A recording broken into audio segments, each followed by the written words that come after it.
पूज्य डॉक्टर बाबासाहेबांच्या जयंतीनिमित्त सर्वांस हार्दिक शुभेच्छा. महामानव भारतरत्न डॉक्टर बाबासाहेब आंबेडकर यांचे संविधान निर्मितीतील जे योगदान आहे त्या योगदानासंदर्भामध्ये मी आपणाशी थोडा वेळ संवाद साधणार आहे.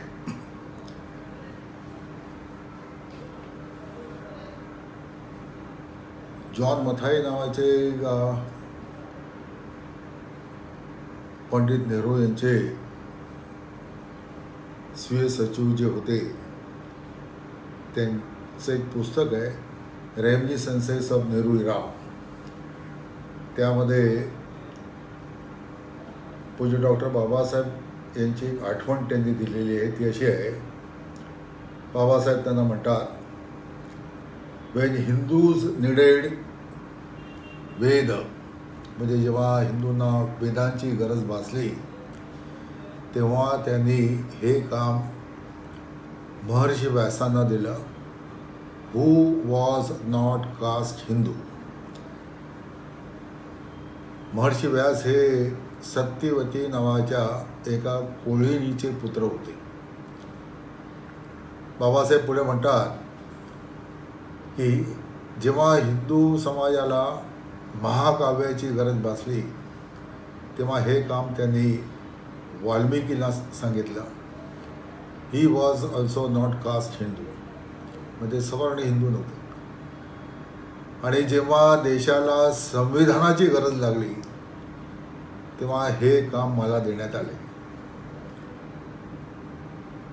बाबासाहेबांना यातून खूप काही सांगायचं आहे. मला समजला त्यातला अर्थ असा आहे की हा देश जो आहे हा व्यास, वाल्मिकी आणि आंबेडकर यांच्यामुळे घडलेला देश आहे, हे आपण लक्षात ठेवायला पाहिजे. हे जे आपलं संविधान निर्माण झालं,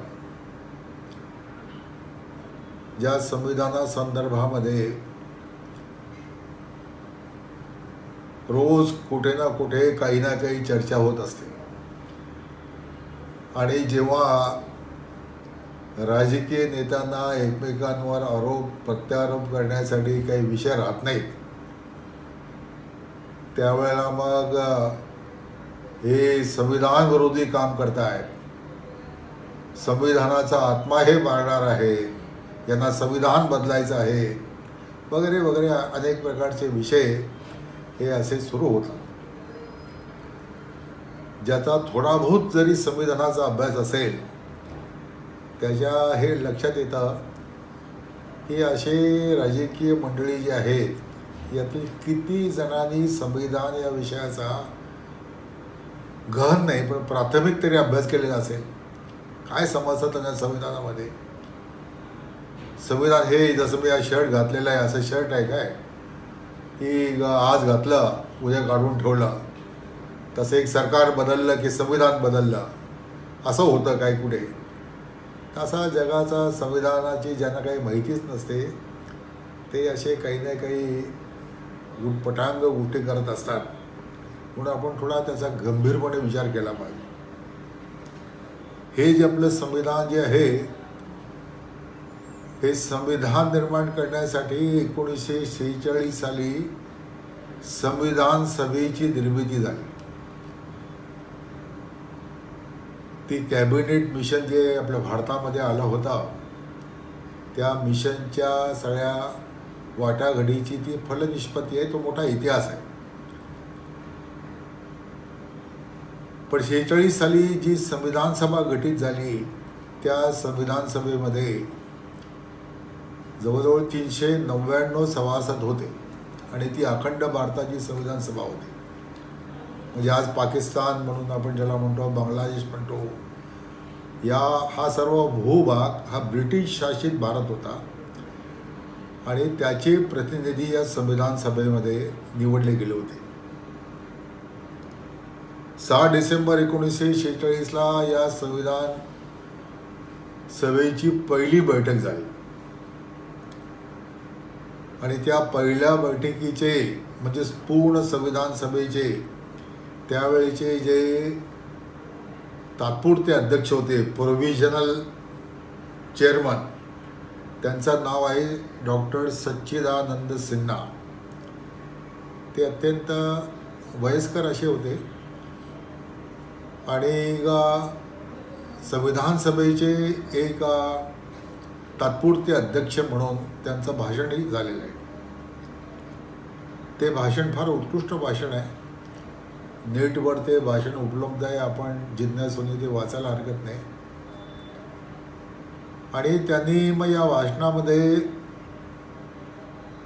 शेकडो वर्षाच्या पारतंत्र्यानंतर स्वतंत्र भारताचं आपण संविधान निर्माण करीत आहोत, मोठी जबाबदारी आपल्यावर आहे.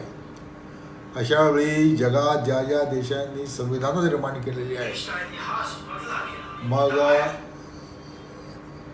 ते आयर्लंड असेल, ब्रिटन असेल, फ्रान्स असेल, अमेरिका असेल, अशा सर्व देशांच्या संविधानांचा अभ्यास आपण केला पाहिजे. त्यातलं चांगलं काय आहे, आपल्याला स्वीकारायला काय, याचा तौलनिक अभ्यास केला पाहिजे. आणि आपल्याला अशा देशासाठी संविधान करायचं आहे की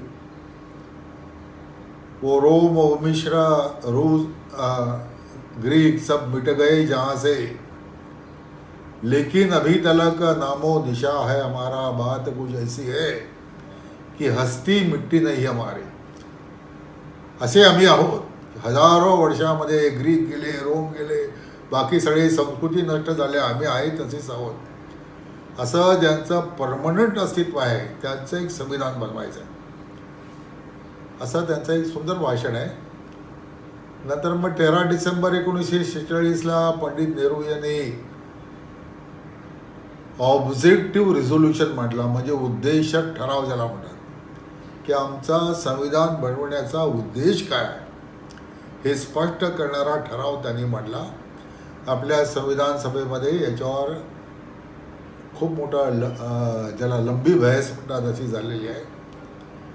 आणि या उद्देशक ठरावामध्ये पंडित नेहरूंनी 2-3 गोष्टी फार महत्त्वाच्या सांगितल्या, की सर्व सत्तेचा उगम हा भारतीय जनता असेल, ती सार्वभौम असेल, लोकांना फंडामेंटल राईट्स असेल म्हणजे मूलभूत अधिकार असतील,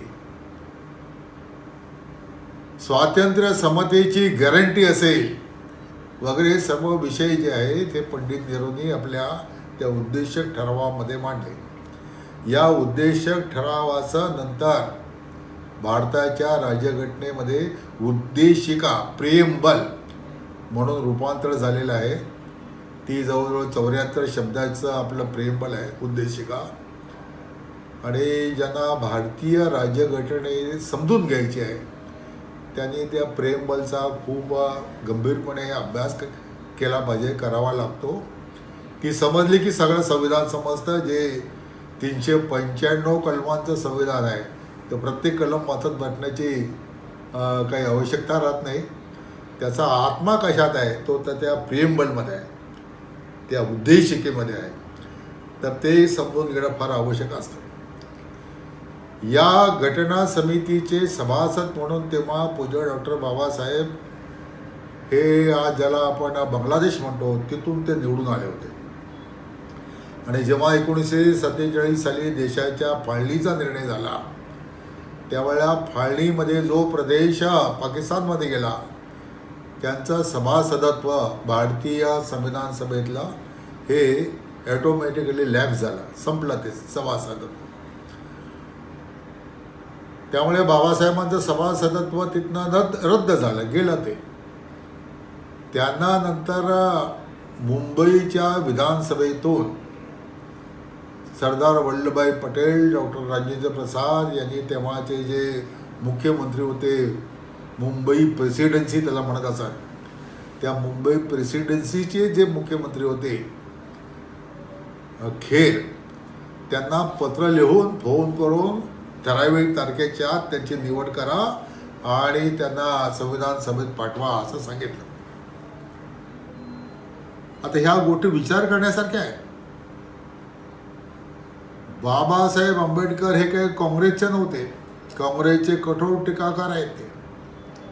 काँग्रेस आणि गांधीजींनी अस्पृश्यांसाठी काय केलं असा 300 पानांचा त्यांचा ग्रंथ तेव्हाच प्रकाशित झाला होता.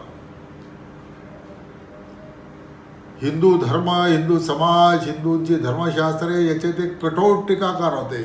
हे त्यावेळेपर्यंत सिद्ध झालेलं होतं. 35 साली त्यांनी घोषणाही केली होती की मी हिंदू म्हणून जन्मलेलो आहे, पण मी हिंदू म्हणून मरणार नाही. आणि अशा बाबासाहेबांना मुंबईतून खाली झालेल्या एका जागेवरून बॅरिस्टर जयकरांची सीट खाली झाली होती. त्या सीटमधून त्यांना निवडून आणून घटना समितीमध्ये घेण्याचं हे आपल्या त्यावेळेच्या राष्ट्रनेत्यांनी ठरवलं. कुठलंही त्याच्यामध्ये राजकारण नाही आहे. व्होट बँक पॉलिटिक्स शून्य आहे. आंबेडकर हे दलितांचे नेते आहेत, त्यांना घेतलं की आपल्याला दलितांची मते मिळतील असला कुठलाही संकुचित राजकीय विचार त्यांच्या पटेलांच्याही मनात नाही, राजेंद्र प्रसादांच्याही मनात नाही, पंडित नेहरूंच्याही मनामध्ये नाही. नेहरू एकदा म्हणाले होते की राष्ट्राच्या जीवनामध्ये असे प्रसंग येतात की जेव्हा पक्षीय राजकारणाच्या वर उठून आपल्याला विचार करावा लागतो, तो असा प्रसंग आहे. कारण बाबासाहेबांचं घटनाशास्त्रातील जे ज्ञान आहे ते अफाट होतं. त्याची प्रचिती तिन्ही गोलमेज परिषदा झालेल्या आहेत. त्याचा कामकाजाचा अभ्यास केला तर लक्षात येईल. कारण भारताचं संविधान कसं असावं याच्यासाठीच त्या परिषदा होत्या, 3 गोलमेज परिषदा. आणि या 3 गोलमेज परिषदामध्ये बाबासाहेबांनी तिथल्या चर्चेमध्ये भाग घेत असताना जे अनेक विषयांवरची आपली घटनाच्या संदर्भातील मतं व्यक्त केलेली आहेत, त्याचा अभ्यास केला असता लक्षात येईल की त्याचं घटनाशास्त्राचं ज्ञान हे फार अफाट आणि सखोल अशा प्रकारचं आहे. पंडित नेहरूंच्या उद्देश ठरावावर भाषण करताना जे त्यांचं संविधान सभेतील पहिलं भाषण आहे, या भाषणामध्ये त्यांनी एक मुद्दा फार मोठा ठामपणे मांडलेला आहे की देशाला आज प्रबळ केंद्रीय सत्तेची आवश्यकता आहे. राज्यांना मर्यादा बाहेर स्वायत्तता देणं हे घातक आहे. त्यामुळे केंद्र सरकार दुर्बळ बनेल आणि या दुर्बलतेमुळे अनेक राज्यात विभागलेला भारत हा जेव्हा होता तो परकीय आक्रमकांना बळी पडला. हे आपल्याला इथून पुढे चालणार नाही. तेव्हा ही सबळ केंद्र सत्ता आपली पाहिजे याचा त्यांचा आग्रह आहे. असे बाबासाहेब तिकडनं निवडून आले. आणि जसं पूर्वी घटना समितीमध्ये त्यावेळेला काँग्रेसचंच बहुमत होतं आणि त्यांचा निर्णय झाला होता की जी ड्राफ्टिंग कमिटी बनणार आहे त्या ड्राफ्टिंग कमिटीचं चेअरमन हे बाबासाहेब आंबेडकरांनाच बनवायचं. आणि मग त्यांना ड्राफ्टिंग कमिटीचा चेअरमन करण्यात आलं. यावर बाबासाहेबांची प्रतिक्रिया फार बोलकी आहे. ते म्हणतात की घटना समितीत जाण्याचा मी खूप प्रयत्न एवढ्यासाठी करत होतो की जी भारताची राज्यघटना निर्माण होणार आहे या घटनेमध्ये शेड्यूल्ड कास्ट वर्गाला काही ना काही सत्तेमध्ये सहभागिता मिळाली पाहिजे. आणि ती मिळवण्यासाठी माझी सर्व धडपड चालली होती. पण जेव्हा मला ड्राफ्टिंग कमिटीमध्ये घेण्यात आलं तेव्हा मला आश्चर्य वाटलं की मला ड्राफ्टिंग कमिटीमध्ये कसं काय घेण्यात आलं. आणि जेव्हा मला ड्राफ्टिंग कमिटीचं चेअरमन बनवण्यात आलं तेव्हा मला माझ्या आश्चर्याला काही पारावा राहिला नाही. ही आपल्या घटनाकारांनी केलेली एक जगात कुठेही न घडणारी, जी केवळ भारतातच घटना घडू शकते अशी कृती केलेली आहे, जिचं महत्त्व हे समजून घ्यावं लागतं. ती अशी आहे की आपल्या भारताची एक श्रेष्ठ परंपरा अशी आहे की इथे प्रत्येकाला आपलं मत व्यक्त करण्याचं पूर्ण स्वातंत्र्य आहे. त्याचा संप्रदाय निर्माण करण्याचं स्वातंत्र्य आहे. आणि नंतर मग कालौघामध्ये त्याच्या तत्त्वज्ञानाला स्वीकारून आदर सत्कार करणं ही सुद्धा आपली परंपरा आहे. म्हणून आपल्या परंपरेमध्ये 6 दर्शनं सांगितली जातात. आता ही 6 दर्शनांचा जर अभ्यास केला तर असं लक्षात येईल की एक दर्शन दुसऱ्यासारखं नाही. पहिल्याने काय म्हटलंय ते दुसरं दर्शन ते कोडून काढतात. अशा प्रकारची दर्शन आहे. सांख्य दर्शनाचं एक उदाहरण घेतलं तर हे सांख्य दर्शन ईश्वर परमात्मा वगैरे वगैरे हे स्वीकारत नाही. सांख्य दर्शन म्हणतं की जग हे कार्यकारण भावाने चालतं. धूर आहे याचा अर्थ कुठेतरी अग्नी आहे. अग्नी असल्याशिवाय धूर निर्माण होत नाही. त्यामुळे जग हे कार्यकारण भावाने चालतं. त्यांनी त्याचं एक शास्त्र मांडलेलं आहे. परंतु या सर्वांचा समन्वय हा भगवद्गीतेमध्ये केला गेलेला आहे. भगवद्गीतेचा दुसरा अध्याय जो आहे तो सांख्यशास्त्रावरचा आहे. सांख्य योगो भगवान श्रीकृष्ण म्हणतात सांख्य योगो पृथक बाला प्रवदंती न पंडिता. सांख्य आणि योग हे वेगवेगळे आहेत असा एक अल्पबुद्धीचा माणूस म्हणू शकतो. पंडित असं म्हणू नाही शकत. या दोघांचा समन्वय करणं असं वेगवेगळ्या मतांचा समन्वय करत पुढे जाणं ही भारताची हजारो वर्षाची परंपरा आहे. म्हणून बात कुछ ऐसी आहे की हस्ती मिटते नाही हमारी. त्यातलं रहस्य ते आहे. तेव्हा त्या परंपरेचं पालन आपल्या घटनाकारांनी त्यातल्या असलेल्या सर्व मेजॉरिटी सभासदांनी करून बाबासाहेबांना घटना समितीचा आपल्या ड्राफ्टिंग कमिटीचा चेअरमन करून टाकलं. आणि बाबासाहेबांची महानता याच्यात आहे की ज्या क्षणी ते ड्राफ्टिंग कमिटीचे चेअरमन झाले त्या क्षणी मी दलित नेता आहे हा कोट त्याने भिंतीला टांगून ठेवला. आता मला राष्ट्राची घटना तयार करायची, देशाची घटना करायची. आणि ही घटना अशी वस्तू एक डॉक्युमेंट असतं की जे किमान त्याचं आयुष्य 300-400 वर्ष तरी राहतं, जास्त राहू शकतं. अमेरिकेच्या राज्यघटनेला च्या निर्मितीचा इतिहास जर बघितला तर तिला 230 वर्ष झालेली आहे. केवळ 7 कलमांची आणि 8000 शब्दांची ती राज्यघटना आहे. ब्रिटिशांची राज्यघटने ही अलिखित राज्यघटना आहे. कारण तिची पार्लमेंट जो कायदा करतं तो घटनात्मक कायदा समजला जातो.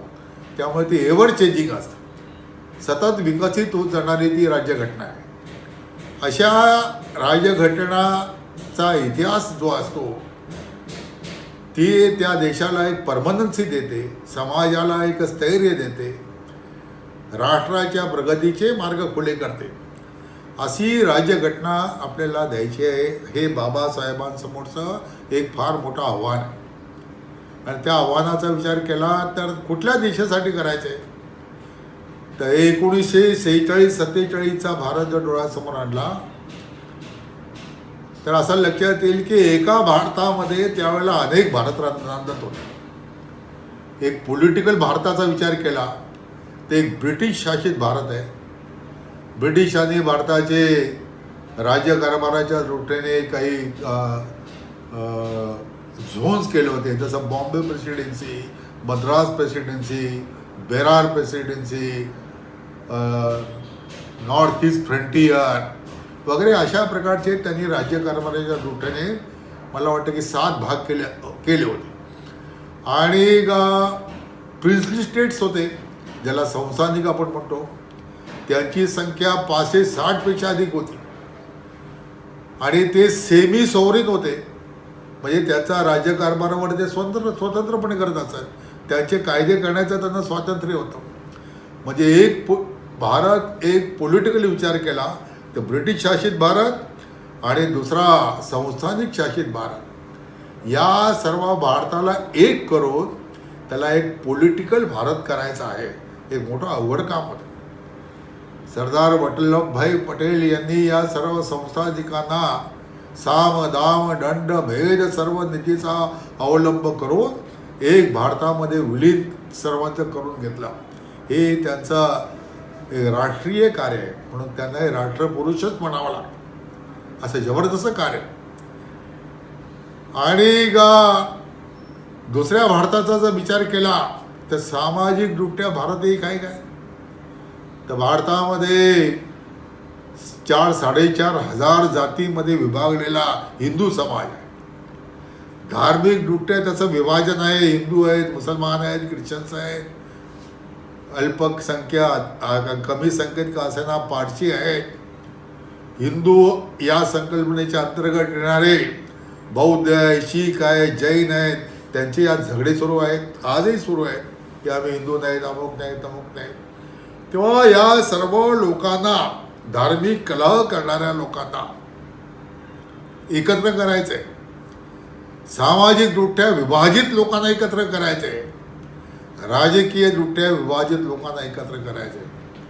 राजकीय ऐक्य निर्माण करणे त्या मनाने सोपी गोष्ट आहे की सर्वांना समान पॉलिटिकल अधिकार देऊन टाकले आपल्या राज्यघटनेने. मग पॉलिटिकल अधिकारामध्ये कुठले अधिकार येतो की ज्या ज्या वेळेला निवडणुका असतील त्यावेळेला मला मतदान करण्याचा अधिकार आहे. माझ्यावर राज्य कोणी करायचं हे मी ठरवणार.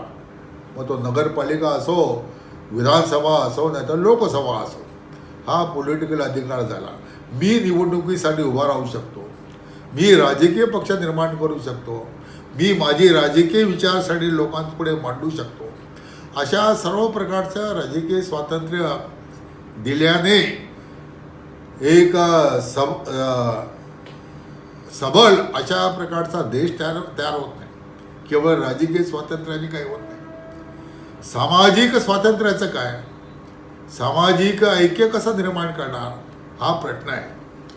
म्हणून आपल्या राज्यघटनेची जी कलमं आहेत त्या कलमामध्ये कलम 13, 14, 15, 16 ही सर्व कलमं ही सर्वांना समान न्याय देणारी, सामाजिक स्वातंत्र्य देणारी, सामाजिक भेद दूर करणारी, जातीपातीचे अडसण दूर करणारी आणि राज्यघटनेचं 17वं कलम स्पेसिफिकली हे सांगतं की अस्पृश्यतेचं पालन करणं हा गुन्हा समजला जाईल.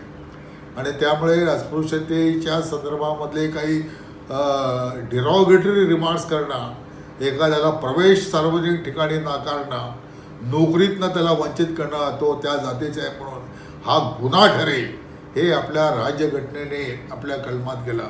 म्हणून आपल्या राज्यघटनेचं वर्णन जे केलं जातं ते भारतीय राज्यघटना ही केवळ पॉलिटिकल डॉक्युमेंट नाही आहे, तर इट्स ए सोशल डॉक्युमेंट. हा सामाजिक क्रांतीचा दस्तावेज आहे. आता क्रांती म्हटली की हिंसा आली आणि आपल्या राज्यघटनेचं वैशिष्ट्य असं आहे की अहिंसक मार्गाने समाजामध्ये आपल्याला क्रांती घडून आणायची आहे. आणि हा क्रांती घडून आणायचा अहिंसक मार्ग ही घटना निर्धारित करते. अहिंसेचे सरसेनापती किंवा उद्गाते म्हणून महात्मा गांधींचा आपण तो गौरव करतो आणि तो योग्यही देखील आहे.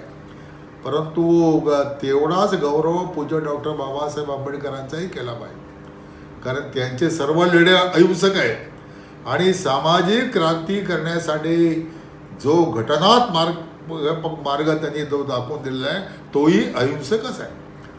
आणि म्हणून त्यांनाही अहिंसेचे महान द्रष्टे, महापुरुष असं आपण त्यांना संबोधलं पाहिजे. त्यांचं योगदान या बाबतीतलं हे फार मोठं आहे. तेव्हा ही सामाजिक विषमता दूर झाली पाहिजे. म्हणून आपली जी प्रेमबल आहे आपल्या राज्यघटनेचं ते काय म्हणतं की ही राज्यघटना आम्हाला कशाला निर्माण करायची आहे, तर लिबर्टी, इक्वॅलिटी, फ्रॅटर्निटी म्हणजे स्वातंत्र्य, समता, बंधुता आणि सामाजिक न्याय प्रस्थापित करण्यासाठी आम्हाला राज्यघटना निर्माण करायची. न्यायाच्या तत्वावर आम्हाला समाजाची रचना उभी करायची आहे.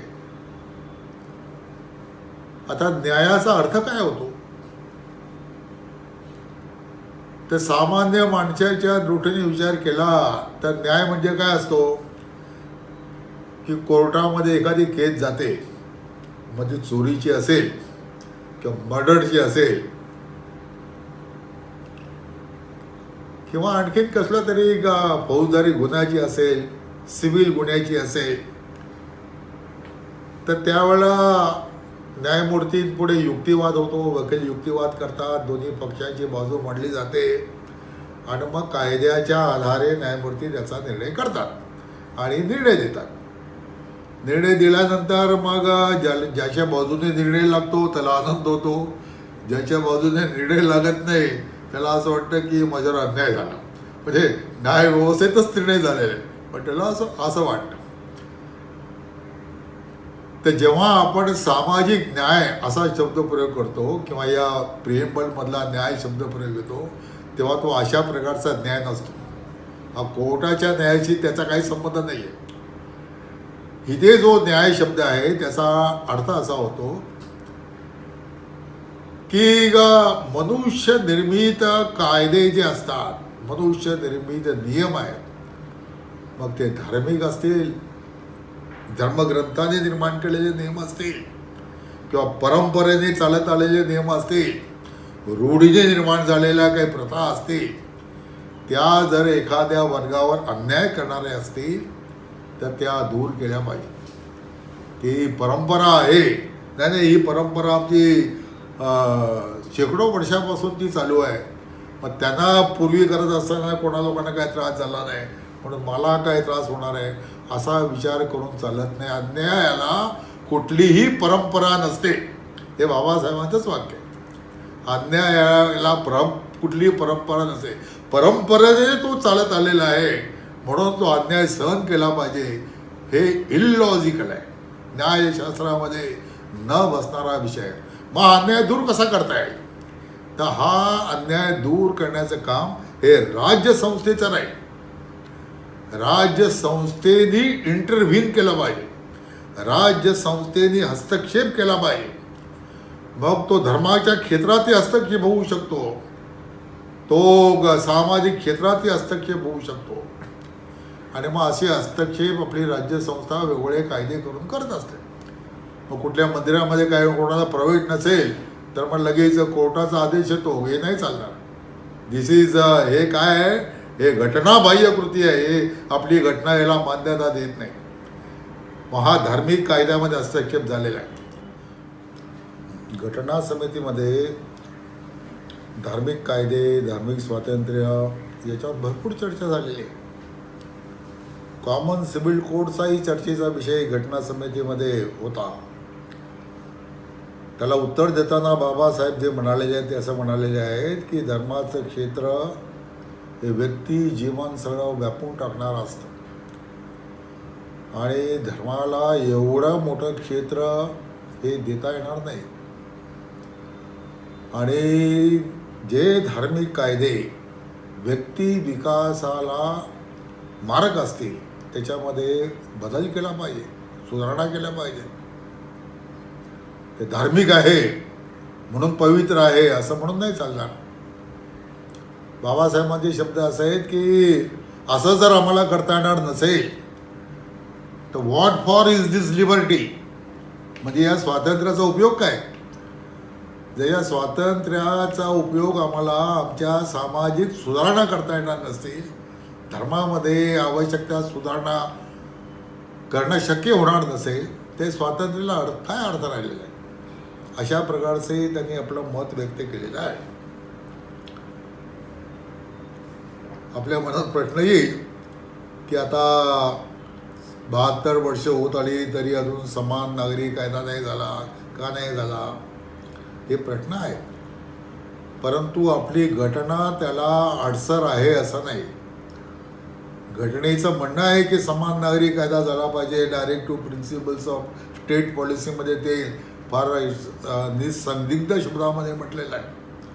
त्याला राजकीय इच्छाशक्ती लागते आणि ही या राजकीय इच्छाशक्तीचा इतकी वर्ष अभाव राहिल्यामुळे हा समान नागरी कायदा हा काही निर्माण होऊ शकलेला नाही.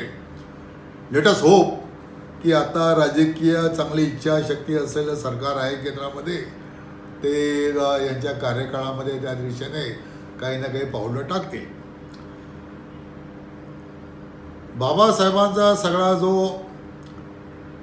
घटना निर्मितीच्या संदर्भामधला, सामाजिक न्यायाच्या संदर्भातला जो एक लॉंग टर्म इफेक्ट करणारा जो विषय आहे तो असा आहे की ही राज्यघटना जी आहे, ही राज्यघटना सर्वसामान्य माणसाला आपली वाटली पाहिजे. ही राज्यघटना एखाद्या घराण्याला कायमस्वरूपी राज्य सत्तेवर बसवण्याची त्यांना करायची नव्हती. एखाद्या पक्षाला कायमचा राज्य सत्तेवर बसवण्यासाठी करायचे नव्हते. किंवा सत्ताधारी वर्ग समाजामध्ये एक असतो, त्या सत्ताधारी वर्गाच्या हातामध्ये कायमस्वरूपी सत्ता राहावी असाही त्याच्या मागचा बाबासाहेबांचा दृष्टिकोन नाही. सत्तेचे मालक सर्वे सर्वा ही सामान्य जनता आहे, त्यांच्या हातामध्ये हे सगळं सूत्र असली पाहिजे. फली नरिमन यांचा शब्दप्रयोग वापरायचा तर ते असं म्हणतात की butcher baker and candle maker, butcher baker and candle maker हे या राज्यघटनेचे खरे मालक आहेत. म्हणजे त्यांना असं म्हणायचं आहे की सर्वसामान्य कष्टकरी जनता जी आहे ती याची मालक आहे. हे बाबासाहेबांच्या राज्यघटनेचा हा परिणाम आहे. आणि म्हणून ते जर व्हायचं असेल तर सर्व क्षेत्रीय सहभागिता, राज्यामध्ये राहणाऱ्या सर्व लोकांची सर्व क्षेत्रीय सहभागिता अत्यंत आवश्यक आहे. ज्या ठिकाणी आपला सहभाग नसतो ती गोष्ट आपल्याला वाटत नाही. आपल्या देशामध्ये 1000 वर्षाचं पारतंत्र्य राहिलं, याचं कारण काय? अनेक कारण. एक लढाई हरल्यामुळे पारतंत्र्य येतं असंच नाही आहे काय. ती लढाई, हरलेली लढाई परत जिंकता येते. लोक उभे राहतात, संघटन करतात आणि लढा देतात. शत्रूच्या सर्व ज्या काही कौशल्य आहेत ती हस्तगत करतात, शस्त्र मिळवतात, सर्व काय करतात. आपल्याकडे अखिल भारतीय असा प्रयत्न एकाच वेळेला नाही झालेला दिसत. का नाही झाला? त्याचं एक कारण महत्त्वाचं असं राहिलेलं आहे की सर्वसामान्य माणूस हा राज्य सत्तेपासून फार दूर गेला. राज्य कोणाचं आहे? क्षत्रियांचं आहे, अमुक राजघराण्याचं आहे. आणि इथपर्यंत लोकांची मदत गेली, होय कोई भूपती हमे कहाणी. राजा कोणी का व्हायना, सुलतान झाला काय, बादशाह झाला काय, हर किंवा हिज मॅजेस्टीजचं सरकार आलं काय, आम्हाला काय फरक पडतो? मला तर कपडे शिवायचे आहेत, मला तर मडकीच करायचे आहेत, मला नावच चालवायची आहे, मला तर हातगाडीच ओढायची आहे, माझ्या कामामध्ये त्यामुळे काहीही फरक पडत नाही. म्हणजे फरक पडणार नसेल तर राजावर कोण बसायचं, मला काय घेणं देणं आहे, मी तर आहे त्या ठिकाणीच राहणार आहे. ही लोकभावना जेव्हा तयार होते तेव्हा पारतंत्र्याची रात्र खूप लंबी होते, जी भारतामध्ये झाली. ती होऊ नये, पुन्हा अशी स्थिती येऊ नये म्हणून हे राज्य माझं आहे, भारत माझा आहे, भारतातील सर्व संस्था माझ्या आहे, हे त्याला वाटायला लागेल. केव्हा वाटायला लागेल? तो जेव्हा तिथे असेल तेव्हा. त्याला तिथे जाता आलं पाहिजे. त्याला असा मार्ग दिला पाहिजे की अरे तुझी कर्तृत्व शक्ती असेल आणि तुझ्या क्षमता असेल तो तू देशाचा पंतप्रधान होऊ शकतो. एक चायवाले का फोर देशाचा पंतप्रधान झाला, हे भारतीय राज्यघटनेचं सर्वात मोठं यश आहे. आज एक आपले राष्ट्रपती आहेत रामनाथ कोविंदजी, हे दलित वर्गातील आहेत. आजपासून 100 वर्षापूर्वी समाज परिस्थितीमध्ये त्या वर्गात जन्मलेला माणूस स्वप्नही बघू शकत नव्हता की मी राष्ट्रपती, राष्ट्राचा प्रमुख होईल. शाळेमध्ये शिक्षक झालो तरी खूप मोठं झालं, म्हणजे खूप मोठं प्राप्त केलं असं वाटायला लागलं. तर या प्रकारे आपली राज्यघटना जी आहे ही सर्वांना सहभागितेचा एक मार्ग दाखवते. त्या दृष्टीने आपल्या राज्यघटनेचे कलम 13, 14, 15, 16 याचा अभ्यास केला पाहिजे. यामध्ये असं म्हटलं गेलेलं आहे की इक्वॅलिटी ऑफ अपॉर्च्युनिटी असेल आणि इक्वल प्रोटेक्शन ऑफ लॉ असेल, म्हणजे सर्वांना संधीची समानता असेल आणि संधीची समानता प्राप्त करण्यासाठी वेगळ्या प्रकारचे कायदे देखील केले जाते. आणि म्हणून आपल्या सगळ्या रचनेमध्ये जे दुर्बळ घटक आहेत, वंचित आहेत, ज्यांना शेड्यूल्ड कास्ट, नॉमॅडिक ट्राईब्समधले लोक येतात, शेड्यूल्ड ट्राईब्समधले लोक येतात, यांच्यासाठी खास प्रकारच्या तरतुदी या राज्यघटनेच्या या कलमांच्या अंतर्गत या केलेल्या आहेत. आणि त्या सहभागितेच्या दृष्टीने, रिप्रेझेंटेशन सगळ्या समाजाचं असावं या दृष्टीने या अत्यावश्यक आहेत असं समजलं पाहिजे. आपण 1946-47 साली राज्यघटना निर्मितीची जी प्रक्रिया सुरू केली, 1949 साली राज्यघटना ही पूर्ण झाली, 50 साली तिची अंमलबजावणी सुरू झाली. तर त्या काळामध्ये ज्या प्रकारचा देश होता तो आणि आज 2021 साली याच्यामध्ये खूप मोठं अंतर निर्माण झालेलं आहे. आणि हे अंतर काही चांगल्या भावात्मक गोष्टी या लक्षात येतात. त्या अशा येतात की मी भारतीय आहे ही भावना मद्रासमधल्या नागरिकाच्या मनातही असते, तिकडे उत्तरांचलमध्ये राहणाऱ्या नागरिकाच्याही मनात असते, महाराष्ट्रात राहणाऱ्या नागरिकाच्या मनातही असते की I am a citizen of India, मी भारताचा नागरिक आहे. आणि म्हणून भारतावर काही वाईट गोष्टी घडल्या, चांगल्या गोष्टी घडल्या भारताच्या संदर्भात, तर सर्व भारतीयांना एकसारखा आनंद होतो. पुलवामामध्ये दहशतवाद्यांनी आपले 35-36 जवान मारले आणि ते मारल्यानंतर त्याची प्रतिक्रिया सर्व देशभर त्या काळात इतकी तीव्र उमटली की त्या 35-36 जणांना आपण पाहिलेले नसेल आणि म्हटलं तर त्यांच्याशी काय आपल्या रक्ताचं नातंही काही नसेल, पण त्या दिवशी लोकांना असं वाटलं की आपल्या घरातही कुठेतरी गेला आहे, आपल्या देशाचा नागरिक शहीद झालेला आहे आणि त्याचा सूड घेतला गेला पाहिजे. आणि म्हणून जेव्हा बालाकोटवर हल्ला झाला आणि दहशतवादी मारले गेले, सर्व देश आनंद सागरात डुबला. नक्षलवादी जेव्हा आमचे जवान मारतात तेव्हा हीच तीव्र भावना सर्व लोकांच्या मनामध्ये निर्माण होते की हे राक्षस लोक आहेत, यांचा निपात केला पाहिजे, त्यांना संपून टाकलं पाहिजे, अशी भावना सर्व लोकांच्या मनामध्ये निर्माण होते. का निर्माण होते? एक भारतीयत्वाची जी संकल्पना या राज्यघटनेमुळे भारतामध्ये रूढ झाली, दृढ झाली, विकसित झाली, असं सर्व श्रेय त्या राज्यघटनेला द्यावं लागतं.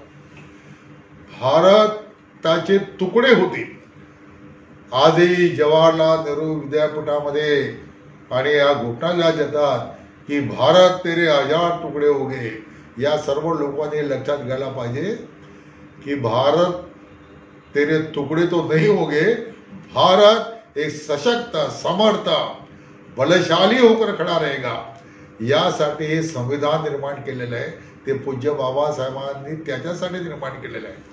आणि म्हणून बाबासाहेबांनी जेव्हा पहिलं भाषण करताना म्हटलं की आम्हाला देशामध्ये प्रबळ केंद्र सत्ता पाहिजे, नंतर या प्रेम बोर्डवर चर्चा करत असताना त्यांनी सांगितलं की भारत हा भारत आहे, अनादी कालापासून भारत आहे, तो युनायटेड स्टेट्स ऑफ भारत असं त्याचं नाव नाही आहे. ते इंडिया इज इंडिया, भारत हा भारत वन आहे. युनायटेड स्टेट्स ऑफ अमेरिका राहू शकतं, पण युनायटेड स्टेट्स ऑफ इंडिया असं भारताचं नामकरण करावं असं संविधान सभेत काही सुचवलं. त्याला बाबासाहेबांनी कडाडून विरोध केला आणि भारत भारत आहे, एक आहे, या प्रकारचा एक विषय त्यांनी म्हटलेला आहे. तो त्यांचा विषय आशय आपण लक्षात घेऊन आपल्या राज्यघटनेचा अभ्यास केला पाहिजे, मननचिंतन केलं पाहिजे. कायदेशीर दृष्ट्या तिचा अभ्यास करणं ही गोष्ट वेगळी, तिच्या संकल्पनांचा, तिच्या आत्म्याचा अभ्यास करणं ही गोष्ट वेगळी आहे. आणि मला वाटतं की नागरिकांच्या दृष्टीने आपल्या सर्वांच्या दृष्टीने what is the essence of our constitution, what is the soul of our constitution, that has got to be understood. आपण सर्व त्या दृष्टीने प्रयत्न करा अशी आशा व्यक्त करून मी माझ्या वाणीला विराम देतो.